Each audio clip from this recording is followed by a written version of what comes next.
are in contact already. We have our surfaces meeting. And since an interview is often something made of foreigners, like one interviewer is supposed to interview someone else, and the one who's interviewed has maybe a strange feeling what he's going to expect, or what do they want from me now. They are taking my blood, or buying something from me, strangling me, bringing it into the public relation place, and can I trust this situation? And I would like to start with the idea of trusting, since that is such an important task, especially with what you are doing, taking it into the sports, the contact. And today in the class, you started first with the head, you went into the spine, all that articulation which creates also a kind of trust. And then it went on into a leaning back. And everything what happens into the back side is filled with much more fear, because I cannot see. So maybe you can tell us a bit about that space and how you are dealing with that also as a teacher. Because for you it's comfortable mostly. Maybe you can also add if it happens to you also that you are afraid, or that it's not a space of trust for you to go into a back space. I guess my approach to it is that I want to be omnidirectional, which means I can be in all directions, any direction, and one is not more important than the other. They're all equally important. So, I know for most people, front space is more familiar. So often it's the back space that needs more attention.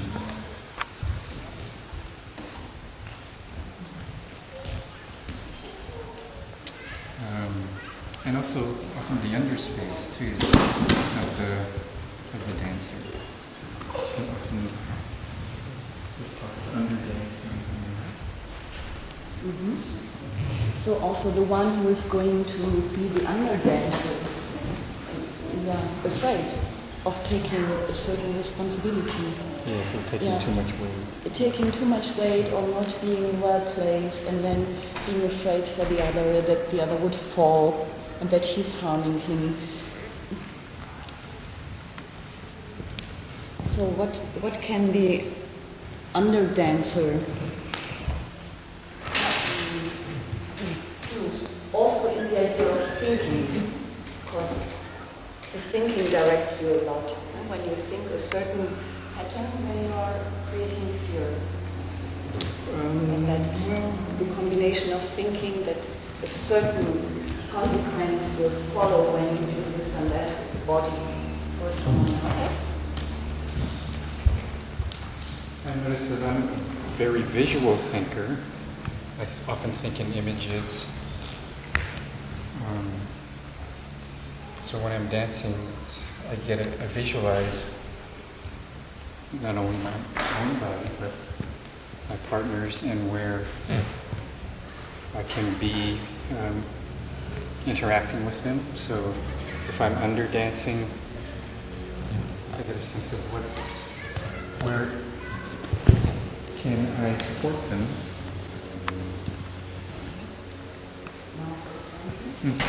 Yeah. And also, how can I be supported in my underspace? Yeah.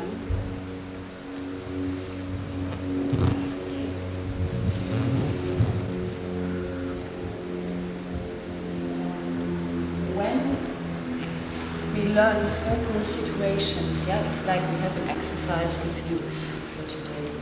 We are kind of saying, this is the situation, we find this right. And then when we go for the improvisation, jam, then a for me, really also difficult situation. Sometimes it's not difficult at all, but I think it's difficult now to combine that through the game of re-meeting these situations or finding variations of that.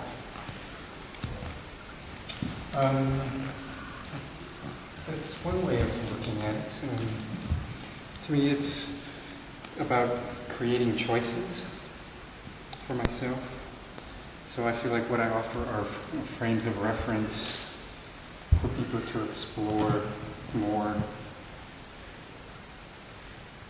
and in that exploration to feel like they can create a choice out of a certain situation. That there's usually maybe more than one choice available for a certain, let's say, way to support somebody, or different way to share the weight.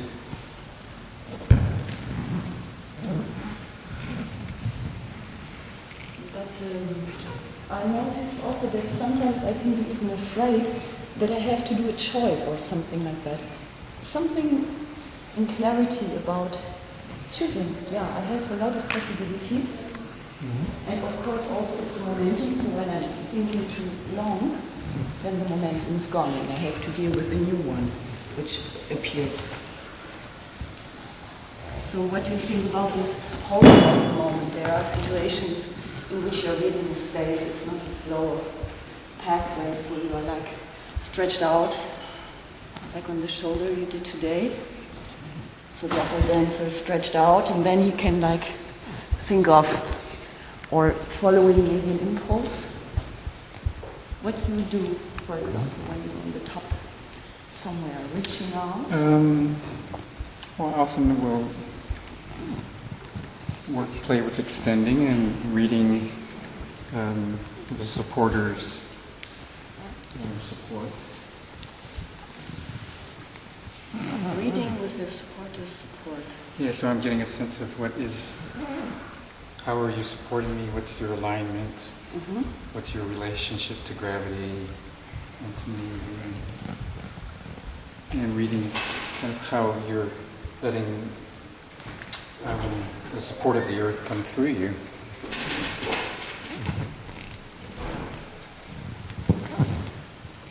And the reading creates the decision? Well, it gives me information about what's possible, so that in the next instant, I feel like, I could choose to go this way, and I can't go that way because I don't have enough either information or a sense of that it would be safe to go that way. So there are criteria. Yeah. So the information itself still creates a direction also within the space of choice. Mm-hmm.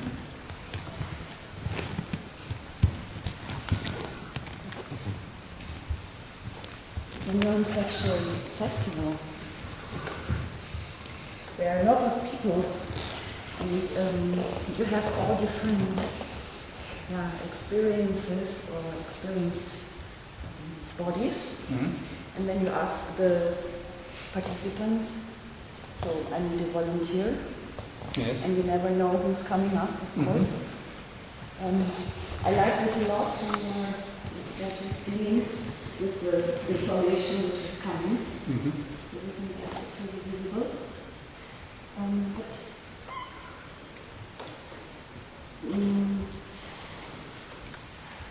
What did I want to ask? There was a question about this difference of people which are not so experienced maybe, and then sometimes it frustrates me when the finished picture is there of the form. And I ask, how do you combine that you stay in the principle, what you are giving actually, but I also get a visual information of that. So I notice that it disturbs me when I try to reach that picture, what I saw, and it really blocks me. So what can I do with that?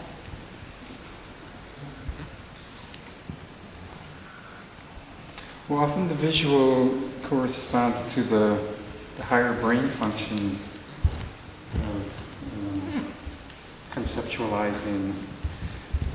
And often I try to have this students stay with their sensation, their physical. So when I'm demonstrating, and I pick and whoever comes up is who I get to work with. It's good actually that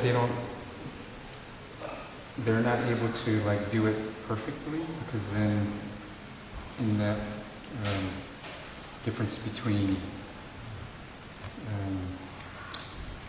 I guess there's kind of a tension and difference between what makes it easier and what makes it difficult is where a lot of learning can happen, not only for the demonstrator but also for the people who are observing.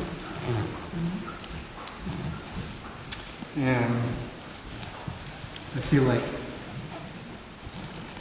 I'm trying to get across certain principles more than the actual image of the movement.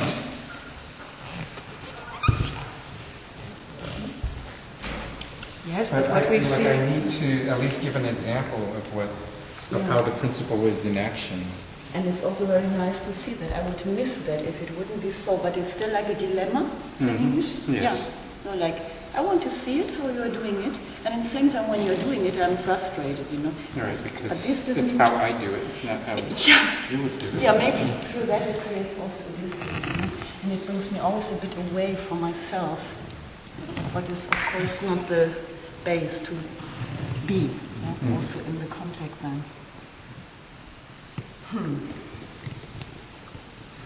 Is there, for example, today we had this situation in the class that a few people were outside. I was participating by having body work, I was still taking all that. Does it feel for you when people don't go really exactly with the exercise? They are having their attention there. So you had this board of 10, how was it in the beginning? Yeah, and then there was attention. Well, I know why people, I don't know exactly why, but I allow for people to be able to sit out, because if they're tired or they want to watch instead, I mean, it's fine with me. It's nice to know if there's a particular person with a particular problem, because otherwise if they're just sitting out, I'm just assuming that they're just needing to watch because they're tired. But, you know, it often happens for a lot of different reasons why people sit out.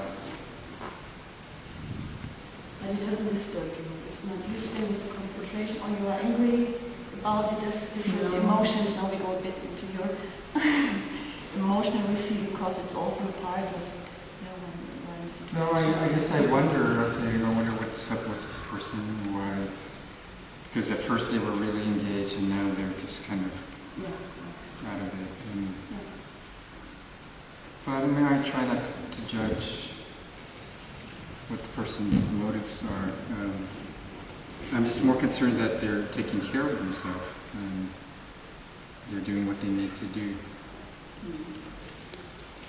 And when, for example, I am there from outside, not practicing physically the exercises, I still receive them very much through myself. Experience today, because it's also a special day for me. I knew I'm going to do this stuff with you. The interview. So to take it from a different perspective also. And I was not sure, I thought, did I receive something from this class by just not doing the exercise immediately, so not giving the body the possibility to practice, but at the same time I did something for the sensation of trust.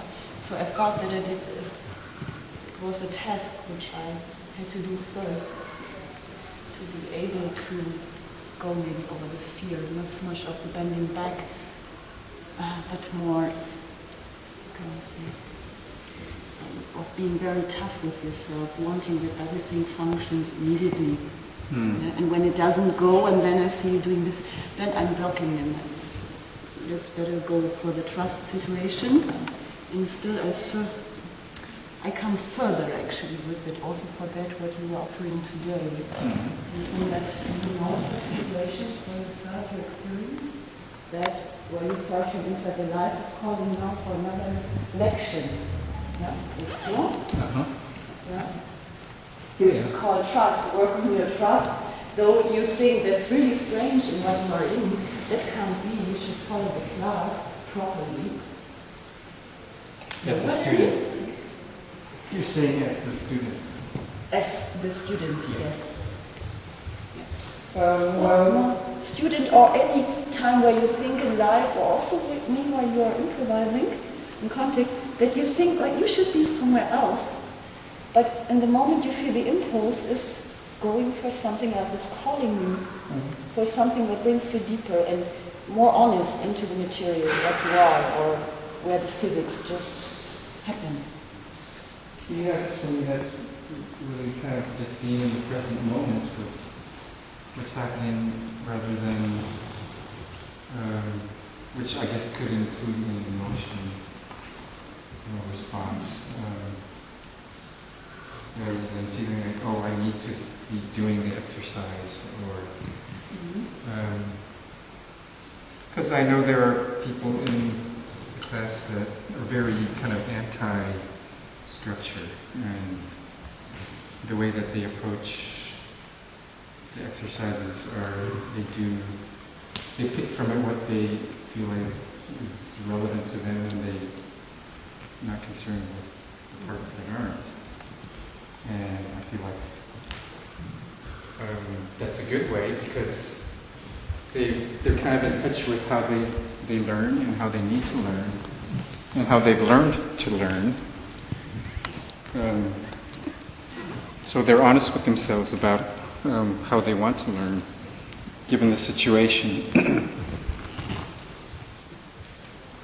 And I feel like that's a good thing to have.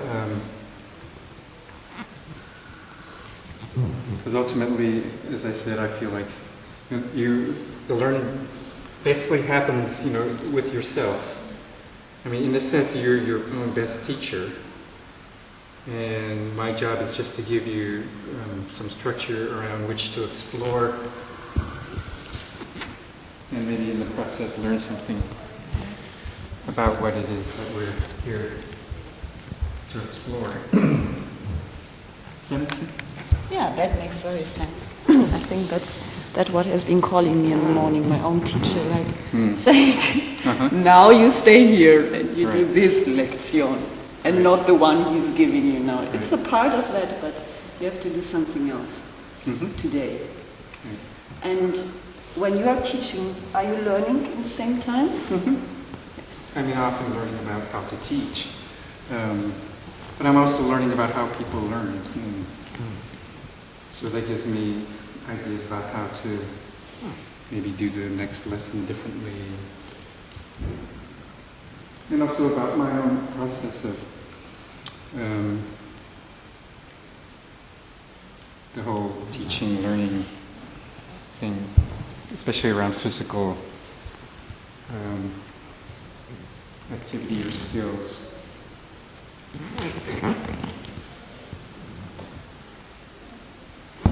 And can you combine that with the actions you have on the day? You like to bring that learning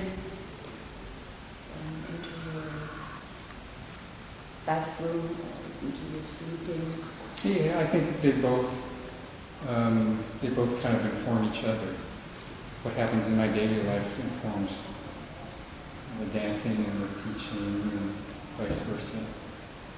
And do you have sometimes the impulse that you should split that it's too much? That it goes in the nerves, or that it's just too full, or too busy, or... No, not for me. I feel like...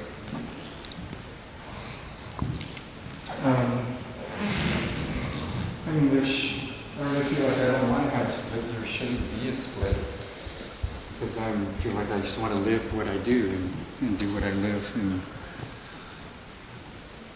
of course, we kind of sometimes have to go put on our teacher hat or the father hat or the husband hat or whatever. So there's a contact improvisation hat also? Yeah. Or it's more a general principle. Well, it depends. I kind of put it on when I go into a jam, and I say, okay, I'm here to jam, so put the jam hat on. Okay. Or I put the teacher. Well, no, because I feel like I'm not there to teach. If anything, I'm there to learn. If people learn from being there, then it's great. So the teaching, you understand, as you said before already, as a support of the inner teacher, of the kind of student who is coming, and you collaborate with the inner teacher. Everyone is its own teacher, and you're like a colleague, maybe. And you have children? Yes, I have a son. You practice contact improvisation with him? We play. I don't know that we practice it. Did you ever do that, or do you think that contact improvisation for kids is... I think it's a natural thing that kids do up to a certain age if they're allowed to do it and they don't hurt themselves. Yeah. Because I spoke yesterday about a woman who said to me, my teacher said to me, it's not good for children to practice contact improvisation. Their brain is not ready to go yet. They can't get conscious about all this stuff we're doing to place that in the place. And my daughter is doing it a lot, and I was a bit confused. So, well, I'm doing it with her. I don't know. I think it depends on what people mean by contact improv and how they kind of define it for themselves. And what they allow into that definition or keep out of that definition. You taught also children? No. I feel like I wouldn't have a lot to teach them. If anything, they have to teach me more. Okay, so they teach you. Yeah, that's... I also see it with children. They would really, my daughter would really enjoy all your lifts back you did today. Which is so. How old is she? 7. Would you like to ask me something? To turn that back, like questions which come up maybe? Well, yeah, I guess I'm curious as to what generated this idea for this interview project or whatever. My experience from when I dance, when I improvise, is that a different thinking mind appears, or at least I would think very different when I would just prepare my list. And when I'm teaching, for example, and I'm talking, then my body is very free to do. So I'm not so fixed on the action of my body. And I thought that would be good to combine that kind of unconscious moving, or to have a plate of conscious doing and unconscious doing, or conscious asking and unconscious answering. I wonder if this is a place to communicate, as we say, when we communicate with the body, it's a dialogue in itself. Anyway. But how can we have this spoken word go with it and have it melting into one bouquet of flowers, or a state where these elements or layers can melt together. And I have the impulse inside, or my inner teacher maybe is telling me that I should do that, and I'm a bit afraid of doing that, and still the teacher is saying you should do that, or just do it. There's something behind that, what you will experience or what will give other people something, and I don't know myself really the answer. To be honest, that's the maybe closest answer to that. Can you do something with that answer? Yeah, I guess for me, Well, I was interested because I often enjoy conversing verbally while I dance, because I feel like it's like having two parallel improvisations happening at the same time. Maybe they kind of interweave with each other, or maybe they're just two separate threads. And so because I feel like it relates to performance, because physically, I feel like a lot of what I do can be unconscious. I don't have to think about it. But what I do have to think about is what I'm going to say, because it's on a different level of my brain. So, Yeah, exactly. It's in a different level of your brain. And do you feel like liberated or something like that? That like these elements of your brain can finally get off a bit more free? I have to dance at the same time.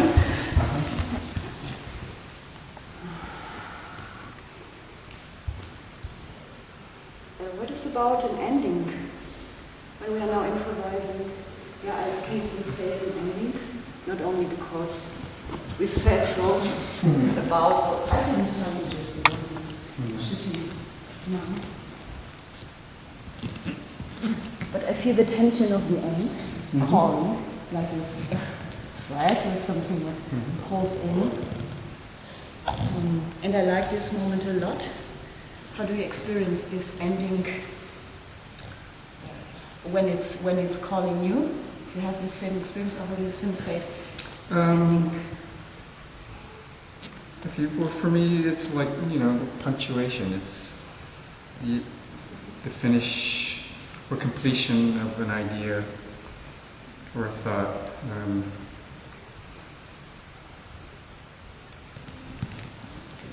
And you are sometimes rebellic with that? You say that, yeah, it's calling me in, but... No, I'm often more inclined to end something than to keep it going. Because I feel like you could talk about it too much. And it's better to kind of leave something unsaid. Because I feel like the unconscious needs space also to kind of hear and interpret and digest. Because if I'm always trying to hook onto what the words are and consciously trying to understand, I feel like I'm missing out on a whole other area, universe really, of possibilities that aren't so obvious, that aren't expressible in words, that aren't, even in a sense communicable, but can be evoked, I guess, just by ending something.